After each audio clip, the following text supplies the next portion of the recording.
Imagine a world where you wake up every morning, look in the mirror, and truly believe that you are enough. Not because you've achieved some grand goal or received external validation, but simply because you exist. This isn't a fantasy, it's a reality that's within your grasp. Today, we're diving deep into the transformative power of living like you're already enough. The lie of not enough. We've all been there, chasing after more success, more beauty, more validation. It's exhausting, isn't it?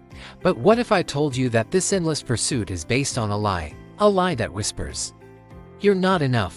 Dr. Mona Kirstein, a renowned psychologist, puts it beautifully: enoughness is not earned, it's recognized. What enough really means. Let's break this down. What does it really mean to be enough? It's not about perfection, far from it. Being enough is about recognizing your unconditional self-worth. It's about understanding that you are valuable, not because of what you do, but because of who you are. As the great poet Rumi said, "You are not a drop in the ocean. You are the entire ocean in a drop." The psychology of worthiness. Now, I know what you're thinking. Easier said than done, right? But here's where it gets interesting. The psychology behind worthiness is fascinating. The OCPD Foundation has found that insecurity often drives compulsive behavior. We try to prove our worth through achievements, but true self-worth is tied to our identity, not our accomplishments. You are enough when your goodness is unconditional. Brené Brown's framework. Enter Brené Brown, the queen of vulnerability research. Her framework for shame, resilience, and wholehearted living has revolutionized how we think about self-worth. She reminds us, owning our story and loving ourselves through that process is the bravest thing we'll ever do.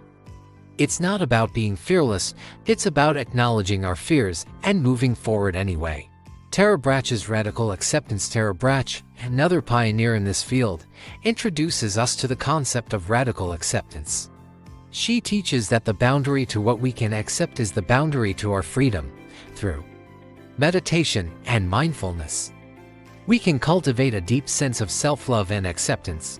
It's not about changing who we are, but about embracing every part of ourselves. The myth of perfectionism. Let's talk about the myth of perfectionism. We've been sold this idea that if we're just perfect enough, we'll finally be worthy. But here's the truth: perfection doesn't equal worth. In fact, as Speeches HQ so eloquently puts it, perfect people don't inspire. Real people do. Your imperfections, your struggles, your humanity, and that's what makes you relatable, lovable, and yes, enough. Comparison steals joy. In this age of social media, it's easy to fall into the comparison trap. We see carefully curated highlight reels of others' lives and wonder why our own doesn't measure up. But remember this: stop comparing your behind the scenes to someone else's highlight reel. Your journey is unique, and that's what makes it beautiful. Science of self-compassion. Now, let's get scientific for a moment. Dr. Kristin Neff has done groundbreaking research on self-compassion. She outlines 3 pillars: mindfulness, common humanity, and self-kindness. When we practice these, we reinforce the truth that you are worthy of love, respect, and happiness exactly as you are. It's not about being better than others, it's about being kinder to yourself. Daily practices.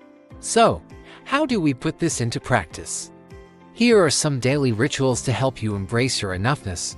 Start an I am enough journal. Each day, write down 3 things that remind you of your inherent worth. Practice mirror affirmations. Look yourself in the eye and say, "I am enough, just as I am." Let go of toxic productivity. Your worth isn't measured by your to-do list. These might feel uncomfortable at first. That's okay. Growth often feels uncomfortable, but with consistency, these practices can rewire your brain to recognize your inherent worth. Summary and reflection. As we wrap up, I want you to really let this sink in. You don't need to earn your worth. You don't need to prove your value. You are enough. You always were. This isn't about complacency. It's about recognizing your intrinsic value so you can grow from a place of self-love, not self-criticism. Living like you're already enough doesn't mean you stop growing. On the contrary, it gives you the foundation to grow relentlessly. when you're not constantly questioning your worth. You're free to explore, to create, to connect authentically with others. Imagine the ripple effect if we all lived this way. If we approached each day, each interaction, each challenge with the unshakable knowledge that we are enough. How would that change our relationships, our work, our world? This journey to self-worth isn't always easy. There will be days when the old doubts creep in, but remember, you're not alone in this. Every person you meet is on their own journey of self-discovery and acceptance.